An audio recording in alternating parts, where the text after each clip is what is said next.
ஸ்தோத்திரம் உண்டாவதாக. இன்றைக்கு தியானிக்க இருக்கிற தலைப்பு நீதிமொழிகள் 8வது அதிகாரம் 34வது வசனம். இந்த வசனத்துல, என் வாசல் படி நித்தமும் விழித்திருந்து என் கதவு நிலையறிகளை காத்திருந்து எனக்கு செவி கொடுக்கிற மனுஷன் பாக்கியவான் என்று சொல்லப்படுகிறது.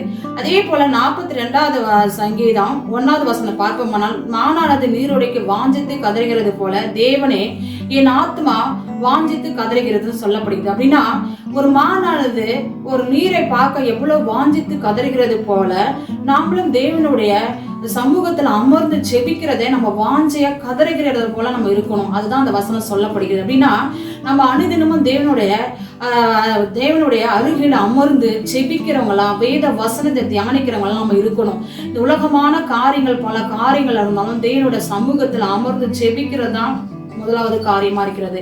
அப்படியே லூக்கா 10வது வசனம் 41-42 பார்ப்போமானால் அங்க ஒரு சம்பவம் சொல்லப்படுகிறது. மார்த்தாள் மரியாள் 2 சகோதரிகள். அவங்க மார்த்தாள் பல காரியங்களை குறித்து கவலைப்பட்டு கொண்டிருந்தாள். மரியாளை தேவனுடைய பாதத்தில் அமர்ந்து அவரோட வசனத்தை கேட்டு கொண்டிருந்தாள். மார்த்தாள் தேவனிடத்துல எல்லா வேலையும் நான் செய்யறேன்னு சொல்லி வருத்தத்தோடு சொல்லும் போது தேவன் சொல்றார், மார்த்தாளே மார்த்தாளே, பல வேலைகளை குறித்து ஏன் கவலைப்படுகிறாள்? தேவையானது தன்னை விட்டு எடுபடாத நல்ல பங்கை மரியாள் தெரிந்து கொண்டாள் என்று மரியாளை பத்தி ஆண்டவர் சாட்சி சொல்றார். இந்த நாட்களையும் கூட நம்ம உலகமான இருக்கிற ஜனங்களா ஆகட்டும், நம்ம கிறிஸ்தவ பிள்ளைகளா ஆகட்டும், பல கவலைகளை நிறைத்து நம்ம கலங்குறவங்களா இருக்கிறோம். தேவனோட பாதத்தில் அமர்ந்து ஜெபிக்கிறவங்க இல்லாத இருக்கிறாங்க.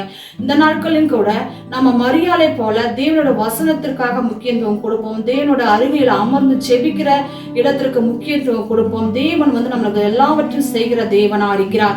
1000 நாட்களை பார்க்கலும் உமது பிரகாரங்களில் வர நாள் நல்லது என்று வசனம் சொல்லப்படுகிறது, சங்கீதத்துல சொல்லப்பட்டிருக்குது. அதே போல இந்த நாட்களிலும் கூட என்னை கண்டடிக்கிறவன் ஜீவனை கண்டடிக்கிறான், கர்த்தரிடத்தில் தயவை பெறுகிறான். அப்படின்னா நம்ம தேவனை ஏற்றுக்கொள்ளும் போதுதான் அவர் ஜீவனை காட்டுகிற தேவனா இருக்கிறார், நம்மளுக்கு தயவை காட்டுகிற தேவனா இருக்கிறார்.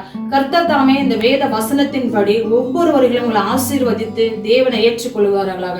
ஆமென்.